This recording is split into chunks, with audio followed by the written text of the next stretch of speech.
Hey everybody, here are a few things to consider upgrading if you're building a new home. Don't forget to hit that like and subscribe button so you can follow along and find out more.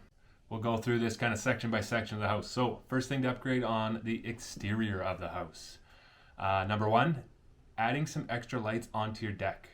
Most houses standard come with one light right beside the door, but consider maybe where you might be putting a barbecue, a fire pit, seating, and adding some extra lighting out there so that those places are lit up as well. If your house doesn't come with it, a lot of houses are becoming standard with it now, but add a soffit plug for your Christmas lights. Makes it way easier, and make sure they put a switch on the inside, not just a simple plug. I found with my first house that we built was adding a man door to the garage so that I could get into the backyard directly without having to walk all the way around. Especially if you have a fence, walking all the way around or whatever can be a little bit inconvenient, whereas if you have a nice little man door right into the garage, it helps put things away and keep your yard even tidier. Another thing to consider if you have an attached garage is a grocery pass-through into the pantry or just into the house. This can make it a lot easier when you're unloading all the groceries. Next, we'll start with the main floor, so kitchen, living room, stuff like that. A good thing to add into the kitchen is the kick plate register for the central vac, so that when you sweep, all you have to do is open it up and sweep all of the dirt and crumbs into there, and you don't have to worry about sucking it up, vacuuming it up, sweeping it up. It's just quick, easy, gone.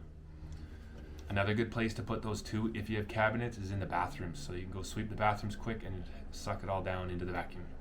So consider where you're going to put your couch, your chairs, maybe a desk, and have extra plugins put around there, maybe even some USB plugs so that charging can be easy. It'll make your life a whole lot easier instead of having to run extension cords and whatever else around the house. In the living room as well, having conduit running from the middle of the wall down to the side. This is for your TV so that you can fish your cables through the wall without having to see them all running up and down the wall. It makes it much nicer, cleaner look. Another thing to upgrade is your ceiling height. If you can go from 8 to 9 feet or even up to 10 feet, it will make your house seem huge in there. Another thing to consider is widening all the doors so that when you're moving in and out or moving furniture around as you're there, it'll make it a heck of a lot easier than trying to fight through a doorway when you can just simply slip it right Pivot!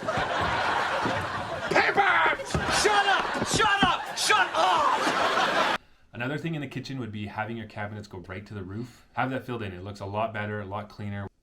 When you go for resale, the buyers tend to like that a lot more than smaller cabinets. It gives you extra storage.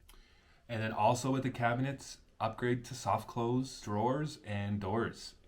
Especially if you have kids, not hearing slamming drawers and doors is huge. Down in the basement, get some rough-ins put in. Our one house, we had put in a rough-in for a separate washer and dryer, so we could actually have 2 washer and dryer setups going in our house. And we also had them rough in a wet bar location, so we get some rough-ins for a wet-dry bar put in. Even have a general idea where you might want it and have them put it in there. It'll save you a hell of a lot of time and work later when you have to try and instead of having to beat up the concrete to chip it all out. Things to consider upgrading upstairs, so like your bedrooms, especially in your ensuite, having extra plugs beside the beds. I know usually most of the times they have it set up so that you can nicely have a set of plugs there on either side, but if you have 4 sets or 4 plugs instead of 2, it can make a huge difference instead of having to add power bars or whatever you might need. Also adding extra plugins into the master ensuite. Our current bathroom right now only has 1 plug and it's really frustrating. So having plugs, multiple plugs, and if you can separate them so that they're at each sink, if you have multiple sinks, that would also be ideal so that everybody can have their own power station. Another big one to consider is bracing behind the drywall. So spots like where you're going to hang your TV, so where your conduit's running from, have them put some bracing behind there so that you can mount your TV right to wood instead of trying to use some drywall anchors. Another great spot to consider is where you're having your towel bars hung. Those always seem to get ripped out, especially with kids, so if you have some wood behind there, it'll make it a heck of a lot stronger.